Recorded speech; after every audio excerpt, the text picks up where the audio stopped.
1 Roi, chapitre 5. Hiram, roi de Tyr, envoya ses serviteurs vers Salomon, car il apprit qu'on l'avait oint pour roi à la place de son père, et il avait toujours aimé David. Salomon fit dire à Hiram, « Tu sais que David, mon père, n'a pas pu bâtir une maison à l'Éternel, son Dieu, à cause des guerres dont ses ennemis l'ont enveloppé jusqu'à ce que l'Éternel les eût mises sous la plante de ses pieds. Maintenant l'Éternel, mon Dieu, m'a donné du repos de toutes parts. Plus d'adversaires, plus de calamités.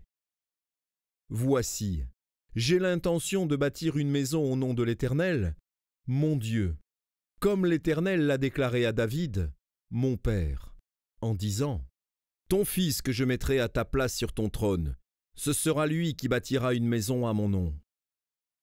Ordonne maintenant que l'on coupe pour moi des cèdres du Liban. Mes serviteurs seront avec les tiens, et je te paierai le salaire de tes serviteurs tel que tu l'auras fixé. Car tu sais qu'il n'y a personne parmi nous qui s'entende à couper les bois comme les Sidoniens. » Lorsqu'il entendit les paroles de Salomon, Hiram eut une grande joie, et il dit, « Béni soit aujourd'hui l'Éternel, qui a donné à David un fils sage pour chef de ce grand peuple. » Et Hiram fit répondre à Salomon, « J'ai entendu ce que tu m'as envoyé dire. Je ferai tout ce qui te plaira au sujet des bois de cèdre et des bois de cyprès.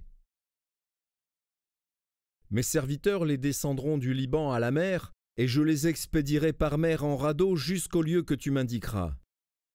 Là, je les ferai délier, et tu les prendras. Ce que je désire en retour, c'est que tu fournisses des vivres à ma maison. » Hiram donna à Salomon des bois de cèdre et des bois de cyprès autant qu'il en voulut. Et Salomon donna à Hiram 20 000 corps de froment pour l'entretien de sa maison et 20 corps d'huile d'olive concassée. C'est ce que Salomon donna chaque année à Hiram. L'Éternel donna de la sagesse à Salomon, comme il le lui avait promis. Et il y eut paix entre Hiram et Salomon, et ils firent alliance ensemble. Le roi Salomon leva sur tout Israël des hommes de corvée. Ils étaient au nombre de 30 000. Il les envoya au Liban, 10 000 par mois alternativement. Ils étaient 1 mois au Liban et 2 mois chez eux. Adoniram était préposé sur les hommes de corvée. Salomon avait encore 70 000 hommes qui portaient les fardeaux et 80 000 qui taillaient les pierres dans les montagnes, sans compter les chefs, au nombre de 3 300, préposés par Salomon sur les travaux et chargés de surveiller les ouvriers.